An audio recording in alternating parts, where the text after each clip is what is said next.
अगर जेठालाल की बेटी होती तो दया उसे छोड़कर कभी अहमदाबाद नहीं जाती। वो हमेशा अपनी बेटी की देखभाल करने के लिए गोकुलधाम में ही रहती। और जब दया होती तो जेठालाल की जिंदगी और भी मजेदार होती। सुबह उठते ही गर्मा गर्म थेपले मिलते और रात में झूले पर बैठकर बेटी को कहानियां सुनाने का मजा ही अलग होता। लेकिन टप्पू बेचारा सोचता, पहले ही बापूजी की डांट खानी पड़ती थी, अब पापा भी हर बात पर रोकेंगे। अगर आपको भी लगता है कि दया को कभी शो नहीं छोड़ना चाहिए था, तो फटाफट लाइक और सब्सक्राइब कर दो। क्या होता अगर अब्दुल की शादी दया भाभी से हो जाती? अब्दुल का सोडा सेंटर गोकुलधाम का अड्डा है, लेकिन अगर उनकी शादी दया भाभी से हो जाती तो सोडा सेंटर की पहचान ही बदल जाती। अब वहाँ गरबा क्लासेस भी चलने लगती, जहाँ हर ग्राहक को सोडा के साथ फ्री में गरबा सीखना पड़ता।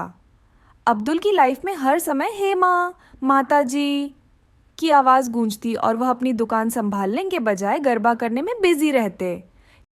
क्या होता अगर टप्पू की शादी सोनू से हो जाती? भिड़े हमेशा से सोनू को टप्पू से दूर रखना चाहते थे, लेकिन अगर किस्मत ने पलटी मारी और टप्पू सोनू की शादी हो गई तो भिड़े का गुस्सा 7वें आसमान पर होता।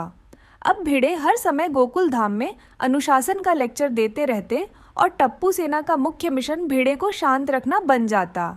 गोकुल धाम में रोज भिड़े और टप्पू की मजेदार तकरार होती।